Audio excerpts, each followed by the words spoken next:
Welcome back, everybody. You might remember last month, for those of you who made it through President Biden's State of the Union address, one of the things that he accused Republicans of is stripping away Social Security and Medicare. So I know that that's going to be a major question you all have. We are going to ask this of our next guest because we know that he's got some great information about this. Dan Savickas, who serves as the Director of Policy for Taxpayers Protection Alliance, joins us now, might be able to answer whether this is in Biden's proposed budget from last week. Dan, has the budget addressed these two issues, Medicare and Social Security? And if so, what does it say? Can the American people rest assured that their money is not going anywhere? Yeah, the Biden budget proposal does not touch entitlements at all. And in the words of the great rock band Rush, if you choose not to decide, you still have made a choice, because Social Security is approaching insolvency in about 9 years' time. And if it approaches and reaches insolvency, there will be a 20% cut across the board in terms of retiree benefits for Social Security. So Biden can say all he wants, we're not going to touch your Social Security, but if you leave it alone, it's going to become insolvent and it's going to end up cutting itself automatically due to things that are already in law. So for him to say we're not going to touch Social Security, that's actually a decision to allow a 20% cut across the board in just 9 years' time. And that's if it goes as projected and everything stays the same, which we all know following this line of work, that never happens. Yeah, that's exactly right. Dan, we have heard from a lot of lawmakers who were briefed in the last 24 hours on the two bank failures, and they say, listen, it's very clear. Government spending gave us inflation. Inflation gave us higher interest rates. Higher interest rates caused tech company investments to go downward, lay off employees, debt harder to finance, and that contributed beyond some of the reckless decisions of the bank themselves.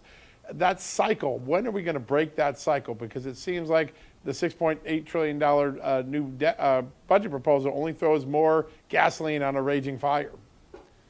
Oh, you're absolutely right. And if I had the answer to your question when they were going to address it, I'd be off doing bigger and better things.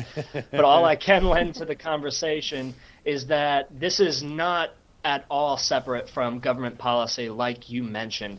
And now, unfortunately, government seems to be going the wrong way. Yeah. We're saying, well, the FDIC should underwrite everything, which is only going to encourage more baseless speculation, and then there will be need for more and more bailouts, and you actually approach nationalization conversations if you go that far.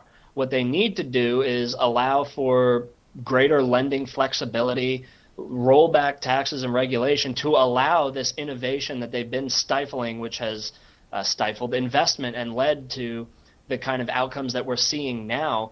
Government needs to not be the solution, but stop being the problem. And unfortunately, people can't get out of their own way, and they get into this mentality of, well, we have to do something. Unfortunately, that mentality is what's gotten us here in the first place. Amazing. Unreal. Dan, the American people are being crushed, it seems like, in every single category. Electricity is up 12%. Fuel oil is up 27.7%. Natural gas is up 26.7%. But don't worry, never fear. Secretary Yellen, she said this. Our administration will continue to build on the actions we've taken to expand supply and provide cost relief in areas like energy and healthcare. These actions have made a meaningful difference for American families. Dan, I saw a news article yesterday about a restaurant in Los Angeles whose gas bill was $26,000 for the month of January. If this is cost relief, I don't want any of it. No, absolutely right. And what she's talking about is actually subsidizing demand, where you're going to create an imbalance and there's going to be investment put into wrong places where there's not actually demand. And then all of a sudden that bill is going to come due and there's nothing there. Just like solar energy, for example, is one thing that the government has been subsidizing for years, and there's just not adequate demand.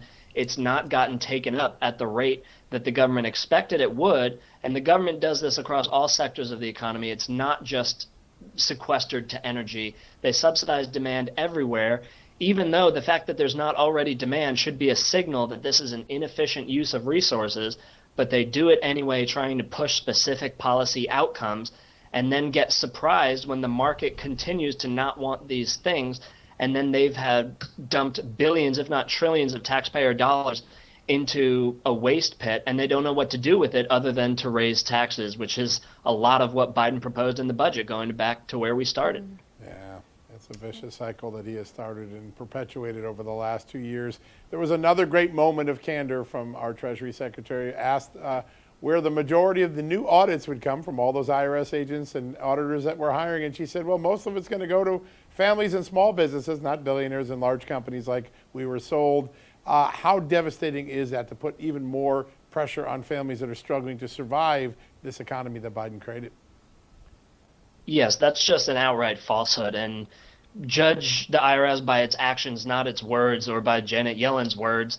And if you look at their history of audits across the board, it's against lower income families across the nation. If you look at a heat map of the poorest counties in the United States and a heat map of the residents of the United States who have gotten audited the most, it's almost exactly the same map. It's pretty stunning. And the IRS, like multiple commissioners past, have mentioned this, that it is more cost effective to audit lower income families because they don't have the resources to fight back. It won't be a protracted battle, and often they'll just concede error and pay up. That's not going to change just because the IRS has more agents or more funding on hand. It's not going to all of a sudden become more cost effective to audit higher income Americans. They're just going to be directing thousands of auditors towards lower income families, and wealth disparity is only going to grow, and the pinch of inflation that they're feeling already is only going to get worse. Yeah. Great point. Dan, we've only got about 45 seconds left. I wanted to make sure our audience is aware of your latest from townhall.com. Anytime you write something, people need to pay attention. Your article about the FTC overreach. Talk to us very quickly about that. We got about 45 seconds.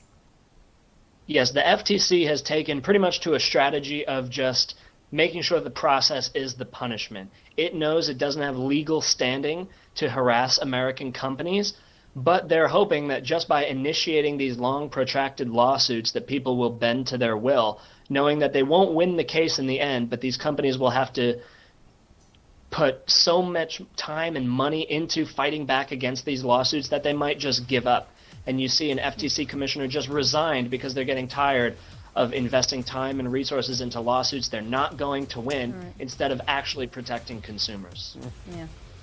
The process is the punishment. John, where have we heard that before? We have Dan, heard that. Thank you so much for making the time to be here with us tonight. We appreciate your hard work. We'll have you back on again very soon.